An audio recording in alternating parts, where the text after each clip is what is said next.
It's a pretty complex region with having Azerbaijan, Georgia, and Armenia having different, for the United States, to have different interests in each country.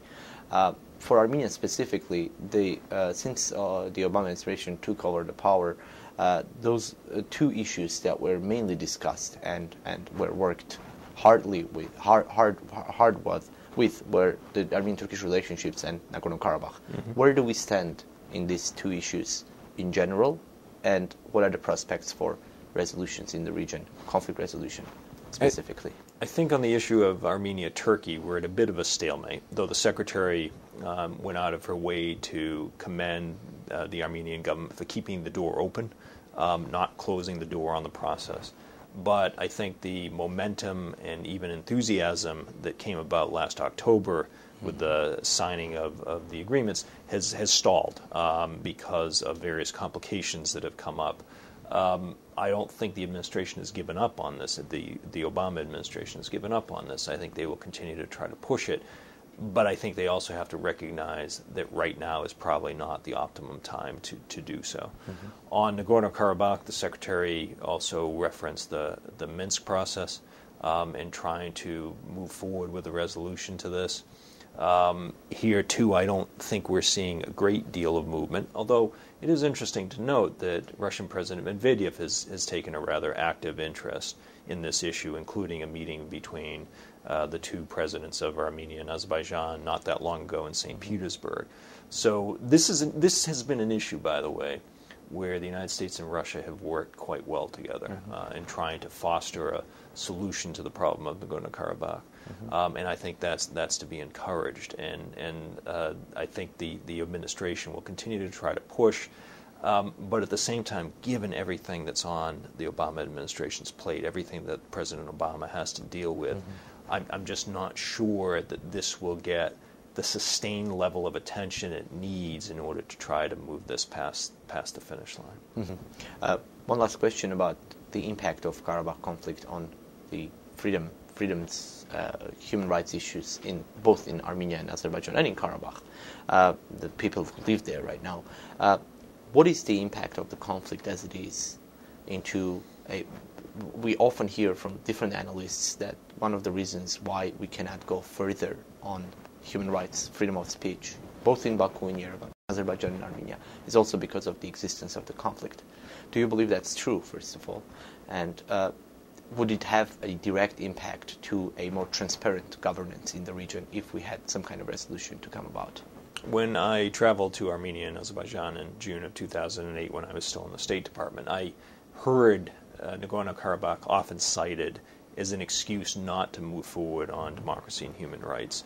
And I was disappointed at how frequently I heard this excuse, because it frankly, I think, becomes a justification for non-democratic or even anti-democratic means of governing.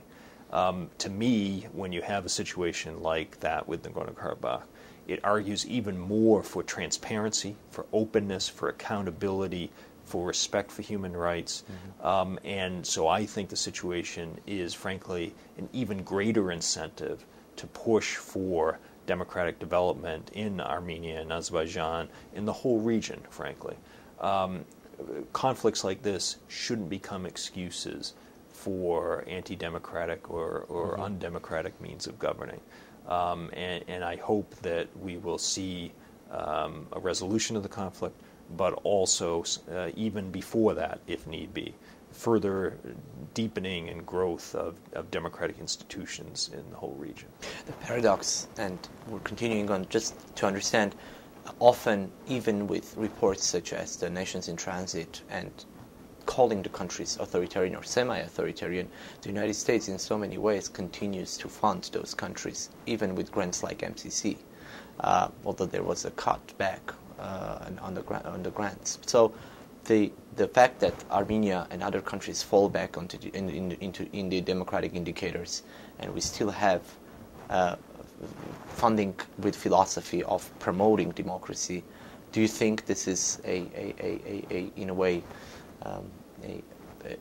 a demonstration that sometimes foreign policy becomes more important than the philosophy behind development agencies such as MCC? To borrow a phrase that the Secretary used on a trip, we can walk and chew gum at the same time. And that is to say that we should be helping these countries with economic development, but also with democratic development. And as the Secretary also pointed out, if you have great democratic governments in these countries, but they don't produce economically, they're probably not going to last very long. And so it's important that these things go hand in hand. But that's also an argument for making sure that democracy and human rights receives the proper level of attention that economic assistance, development assistance, security assistance receive. Those issues are ones where the United States will continue to stay engaged because of the interest in this country for Armenia. The United States is going to stay engaged in Armenia. The United States is going to stay engaged in Azerbaijan and in Georgia as well. But the key is to make sure that our interests are across the boards, and that includes on energy and economics, it includes on security, it includes on conflict resolution, and it includes certainly democracy and human rights.